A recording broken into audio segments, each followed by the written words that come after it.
Hi friends, இன்னைக்கு நம்ம daily ருச்சி non veg ஸ்பெஷல்ல village style நாட்டுக்கோழி தம் பிரியாணி எப்படி பண்றதுங்கிறத பார்க்கலாம்.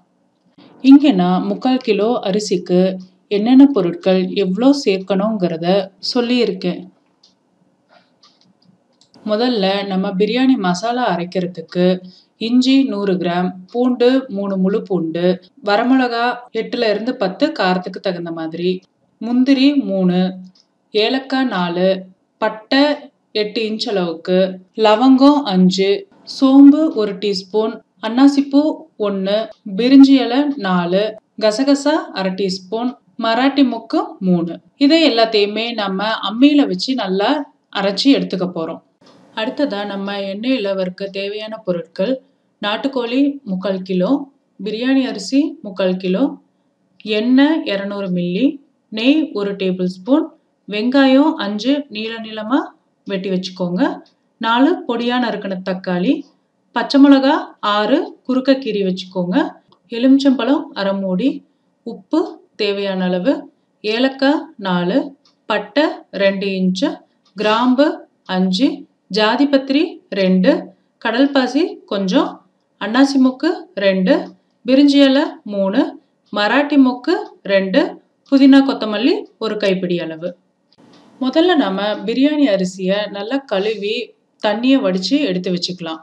இங்கே நான் பாஸ்மதி அரிசி யூஸ் பண்ணியிருக்கேன். சீரக சம்பா அரிசியிலையும் செய்யலாம்.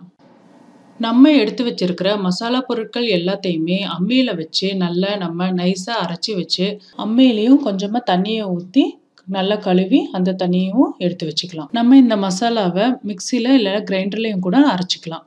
அடுத்ததாக விறகடுப்பில் ஒரு பாத்திரத்தை வச்சு அதில் 200 மில்லி எண்ணெய், அப்புறம் 1 டேபிள் ஸ்பூன் அளவுக்கு நெய் ஊற்றி நல்லா சூடானதுக்கப்புறம் ட்ரை மசாலா ஐட்டம்ஸ் எல்லாத்தையும் அதில் சேர்த்துடலாம்.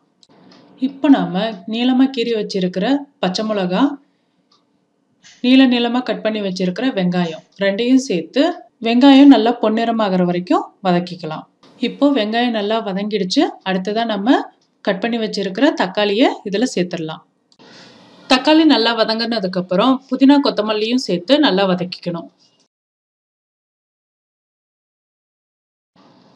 அடுத்ததான் நம்ம அம்மியில் அரைச்சி வச்ச மசாலாவை இதோட சேர்த்து வதக்கிட்டு தேவையான அளவுக்கு தண்ணியை ஊற்றி நல்லா வதக்கிக்கணும். மசாலா பச்சை வாசம் போனாதாங்க நமக்கு பிரியாணி நல்லா டேஸ்டாக இருக்கும்.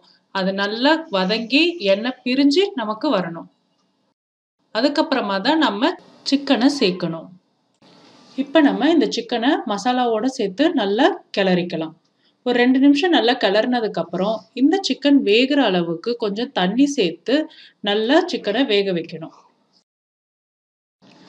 இப்போ நமக்கு சிக்கன் நல்லா வெந்து மேலே எண்ணெய் தனியாக பிரிஞ்சு வருது.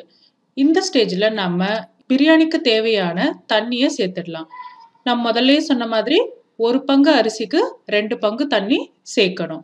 நம்ம விறகடுப்புல தம் பிரியாணி செய்யறதுனால கூட இன்னும் ஒரு 1/2 டம்ளர் தண்ணி சேர்த்து ஊற்றிக்கலாம். இப்போ நம்ம இதோட பிரியாணிக்கு தேவையான அளவு உப்பு சேர்த்துக்கணும். தண்ணி நல்லா கொதிச்சதுக்கு அப்புறமா நம்ம வடிகட்டி வச்சிருக்கிற அரிசியை சேர்த்து நல்லா கிளறி விடணும். இப்போ நம்ம இதை ஒரு மூடி போட்டு மூடி ஒரு 5 நிமிஷம் வேக வச்சுட்டு அதுக்கப்புறமா விதையை நீக்கிட்டு ஒரு 1/2 மூடி எலுமிச்சப்பழ சாறு இதோட சேர்த்து நல்லா கிளறி விடணும். ஒரு 5-10 நிமிஷத்துக்கு அப்புறம் பாருங்க, இந்த மாதிரி தண்ணியெல்லாம் நல்லா சுண்டி சாப்பாடு நமக்கு பாதி அளவுக்கு வெந்துருச்சு.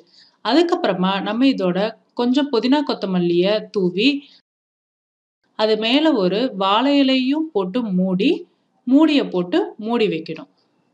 இப்போ இந்த மூடி மேலே நம்ம விறகு அடுப்பில் இருக்கிற கறித்துண்டுகளை எடுத்து மேலே இந்த மாதிரி நம்ம போட்டுடணும். அடுப்பு நம்ம எரிய விடக்கூடாது, இல்லைன்னா பிரியாணி நமக்கு அடிபிடிச்சிடும். இது தாங்க தம் போடுறது. ஒரு 10-15 நிமிஷம் கழிச்சு நம்ம மூடியை எடுத்துட்டு கிளறி விட்டோம்னா நம்மளோட சுவையான தம் பிரியாணி ரெடி. நம்ம மசாலாவை அம்மியில் அரைச்சு விறகு அடுப்பில் தம் போட்டு நாட்டுக்கோழியை வச்சு பிரியாணி செஞ்சுருக்கிறதுனாலேயே இந்த பிரியாணியோட வாசனையும் சரி டேஸ்ட்டும் சரி அவ்வளோ சூப்பராக இருக்குங்க.